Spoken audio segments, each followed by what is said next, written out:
Breakfast. Kibiashara zaidi. Yes, hivi ushajiuliza kwamba utajisikia raha kiasi gani kama utakuwa miongoni mwa wale ambao wanafanya mauzo makubwa sana na wanapata wateja wa kutosha kupitia kwenye mitandao ya kijamii? Umejiuliza hivyo? Na vipi kama ikitokea kwamba wewe ni miongoni mwa wafanyabiashara wakubwa ambao soko lao pamoja na kutazama maeneo mengine, lakini focus yake kubwa mitandao ya kijamii inamlipa vile ambavyo inatakiwa? Sasa nikukumbushe tu kwamba kwa mujibu wa takwimu ambazo zimetolewa na mamlaka mawasiliano nchini Tanzania TCRA, na hapa ikiwasilishwa na waziri mwenye dhamana upande ule wa mawasiliano na teknolojia ya habari, alizungumza na kusema kwamba watumiaji wa mtandao, yani tukizungumzia internet na hiyo mitandao ya kijamii, majukwaa yako huko kwenye internet, wameongezeka maradufu kutoka mwaka 2025 kuja mwaka 2026. Kwa nini nakutajia hii? Kwa sababu inapoongezeka matumizi ya internet, hayo majukwaa yako huko na watu wataingia huko. Leo hii kwenye kibiashara zaidi tuko na mtaalam, tunazungumza jambo gani? Tunakuletea wewe mfanyabiashara namna ya kuongeza mauzo kupitia mitandao ya kijamii kwa biashara yako. Namna ya kuongeza mauzo kupitia mitandao ya kijamii kwenye biashara yako. Hizo takwimu zote zimekuzunguka wewe mfanyabiashara. Sasa una watu hawa, tuko na mtaalam siku hii ya leo kuweza kuzungumza naye kinaga ubaga ni kwa namna gani tunaweza tukaongeza mauzo hayo na mambo yakawa vizuri zaidi. Kibiashara zaidi. Leo imekaa zaidi kwako kwamba ni namna gani mfanyabiashara anayekutazama anaweza akatumia mitandao ya kijamii kuongeza mauzo kwenye biashara. Karibu. Moja kati ya kitu ambacho kila mfanyabiashara anapaswa kukifahamu katika zama hizi ni namna ambavyo anaweza akatumia mitandao vizuri ili iweze kumletea faida katika biashara yake, kwa sababu mitandao ndipo sehemu ambapo watu wengi wanaspendi muda wao mwingi wanapokuwa katika maisha yao ya kila siku. Kwa hiyo nikijitambulisha, mimi naitwa Peter Rusagira, mitandaoni napatikana kama Coach Rusagira. Mimi ni mtaalamu wa masuala ya masoko ya mtandaoni, digital marketing, lakini pia ni CEO wa kampuni ya marketing. Kwa hiyo tunafanya kazi na makampuni mengine kuweza kuyasaidia namna gani yanaweza yakajitangaza kupitia mitandao ya kijamii. Ni kwa namna gani sasa unaweza kumuelezea huyu mfanyabiashara namna kuongeza mauzo kupitia mitandao ya kijamii kwa biashara yake? Karibu sana. Unajua kipindi mitandao imeanza sasa kushika kasi kuweza kuwasaidia wafanyabiashara kuweza kujitangaza mtandaoni, watu wengi wakawa nafikiri kwamba mitandao ni sehemu tu ukiposti chochote kile, ukiamka ukaweka picha, ukaweka video, ukaweka nini, basi umemaliza, utapata wateja. Lakini mitandao ni sehemu nyingine ya marketing, kama ambavyo zilivyokuwa sehemu nyingine za marketing kabla ya mitandao kuweza kuexist, si ndio? Kwa hiyo ni kitu ambacho mtu inabidi akijue vizuri kukitumia ili kiweze kumletea faida. Umeona? Kwa hiyo nimeanza kumuelimisha mtu, ila mwisho wa siku nikamuuzia product. Kwa hiyo maudhui namba moja ni hayo ya kuelimisha, na haya mara nyingi ndio yanawafanya watu waweze kutufuatilia, kwa sababu sasa mtu anapata sababu ya kukufuatilia. Anajua huyu kila siku nikimfuatia kuna kitu najifunza kutoka kwake. Okay. Na hii na apply kwenye industry zote. Si ndio? Kwa hiyo utamuelimisha, ukishamuelimisha utamuonyesha product zako ambazo tunaita product ama service showcase contents. Lakini content namba 3 ni lazima uonyeshe content za shuhuda. Umeona? Na kwenye shuhuda hapa simaanishi shuhuda kama zile za kanisani. Kuna shuhuda hapa. Simaanishi kama shuhuda zile za kanisani. Inaweza ikawa ni feedback mteja wako ametoa, labda amenunua kitu kimempendeza, ametoa feedback. Shuhuda inaweza ikawa hata umeonyesha watu ile wakiwa dukani wanafanya manunuzi. Hiyo pia ni sehemu ya shuhuda, kwa sababu mtu akiona vile kisaikolojia mtu anasema kama watu pale wanaenda, maana kuna vitu vizuri na mimi wacha niende. Okay. Shuhuda inaweza ikawa hata umeonyesha delivery, unafanya delivery, mtu amepokea, ameridhika. Hiyo pia ni sehemu ya shuhuda. Kwa hiyo mzunguko wa content zote hizi mtu akiziona katika peji yako, kuna maswali ambayo unakuwa umeyajibu kichwani mwake, yale ambayo alikuwa anajiuliza. Kwa hiyo ni rahisi yeye kuweza kununua kutoka kwako. Natamani kujua hivi, kati ya picha, video, reels au live na stories, nini kinaongeza kuuza kwenye biashara kupitia hizi platform digital siku hizi? Okay, vyote ambavyo vimevisema vina role tofauti katika mitandao, si ndio? Video ina role yake, picha ina role yake, stories zina role yake.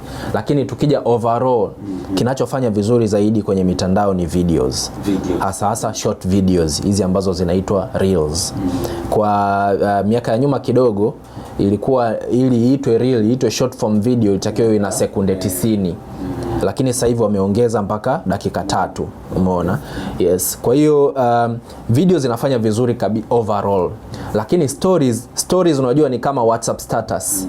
Yaani ile day to day activities unaweza kuwa unaziweka kwenye stories, na stories zinasaidia kuweza kukuconnect zaidi na wale watu ambao wanakufuatilia wewe.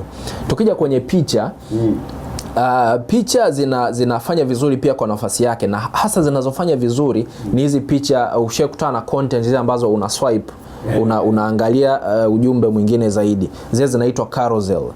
Kwa hiyo zinafanya vizuri zaidi, hata ufikiaji wake specifically Instagram wanazipushi zaidi kwa watumiaji binafsi. Kwa hiyo mfanyabiashara inabidi aangalie namna ya kubalance hivi vitu vyote. Kibiashara zaidi. Caption ili inoge, nimetumia neno hilo kwa maana kwamba ili ifanye vizuri sokoni kidigitali sasa hivi natakiwa nizingatie vitu gani caption pale? Okay. Yani kama kwenye video yako umeongelea kitu fulani, ama kwenye picha yako kwenye nini, kuna information za ziada ambazo unataka kuziweka, kwa hiyo tunaziweka kwenye caption. Na uandishi wa caption unanoga kama ulivyosema, unanoga kutokana na level ya uwezo wa mtu kuandika. Kuna kitu kinaitwa copywriting skills, kama ilivyo uandishi mwingine wa magazeti wa nini, wa scripting, umeona? Pia uandishi wa caption unafuata modality ile, umeona? Sasa siwezi kutoa mfano hai kwa sababu nimesema caption ni mwendelezo wa kile ambacho kimekosekana kwenye main content. Kwa hiyo inabidi sasa ukiweke pale chini ili uweze kucomplete ile content kamili. Wakati unapiga story kabla kwanza kipindi, moja kitu ambacho nilikuuliza, natamani sasa na mtazamaji wetu apate hii kitu. Nikuuliza kwamba unakuta mtu mwanzoni nilisema watu wanaangalia hawanunui. Lakini kuna ile unakuta una followers wengi, yani unashangaa wa kutosha, lakini bado hauna wateja. Yani mtu ana followers milioni 2, milioni 1, lakini hana wateja. Hiyo moja. Lakini 2, labda wengine unakuta no likers. Yani hivyo. Okay. Unatusaidiaje sisi wafanya biashara?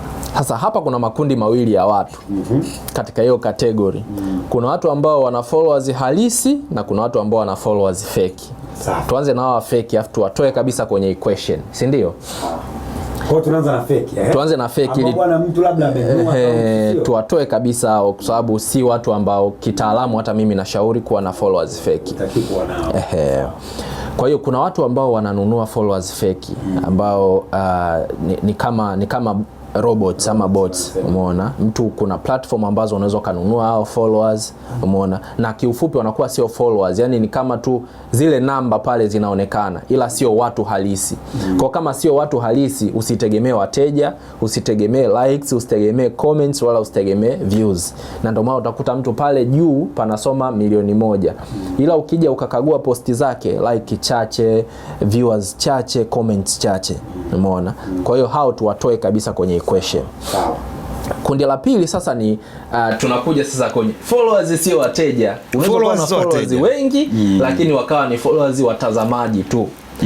Kuna posti niliandaa juzi na nikawa nafikiria sana kuiposti, mpaka leo sijaiposti. Kuna wadada ambao wanauza nguo, si ndio? Kuna namna maudhui ambayo wanayafanya yanavutia watu ambao sio sahihi, watu ambao sio wateja, umeona? Yes. Kwa hiyo unaweza kukuta una followers wengi, watu wanakufollow kwa sababu wewe ni mdada mrembo, wamekupenda, wanakutamani na vitu kama hivyo. Lakini hawajakufollow kwa sababu wewe ni mfanyabiashara na unafanya biashara. si ndio? Yes. Hawajafuata biashara yako. Hawajafuata biashara. Wameangalia wewe nini unawe. Kwa hiyo utaposti biashara zako lakini hawatonunua. Wengine ni hawa ambao unakuta ni mfanya biashara lakini content nyingi anazotengeneza ni za vichekesho. Yes. Kwa hiyo watu watakufollow kwa sababu wanacheka kwenye peji yako, ila sio kwa sababu unawauzia kitu fulani. Na mifano mingine mingi na naamini mtazamaji atakuwa ameelewa. Kwa hiyo kama wewe ni mfanyabiashara, jitahidi content ambazo unatengeneza ziendane na kile ambacho wewe unakiuza. Lakini muhimu zaidi, kivutie wale wateja ambao wewe unawalenga. Kibiashara zaidi. Mfanyabiashara atajuaje kwamba hii post imenipa hela? Yani labda hii imenipa wateja. Mimi na mbinu zangu, lakini wewe ni mtaalamu. Mimi mfanya biashara wa huku. Ukituelezea wewe, inawezekana nimeliuliza kiufupi sana. Namna ya kwanza ni ile loko tu ambayo inatumika hata kwenye namna nyingine za marketing. Kwamba mtu anakupigia simu, bwana nimeona post yako, umeposti kitu 1 2 3. Hiyo ni loko. Lakini nyingine ni kwa kutumia data ambazo hii mitandao inatupatia, na hii ni moja kati ya advantage ya digital marketing. Kwenye aina nyingine zote za marketing haupati hizi data, na ndio maana sasa hivi makampuni mengi yamehamia kwenye digital.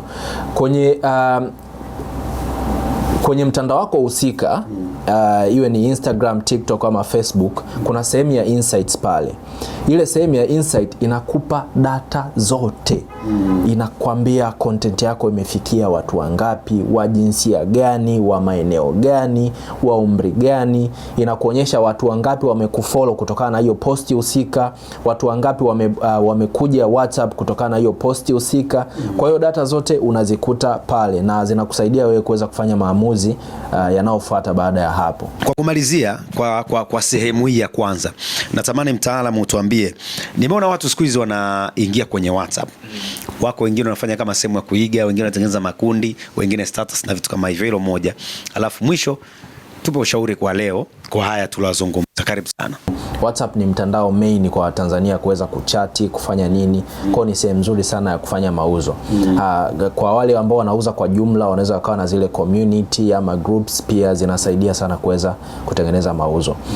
Generally naweza nikamshauri mfanyabiashara kwamba biashara mtandaoni sio ya kukurupuka tu, uamke uposti, ufanye hiki, urushe matangazo bila kuwa na uelewa mzuri wa namna ambavyo mambo yanatakiwa kwenda.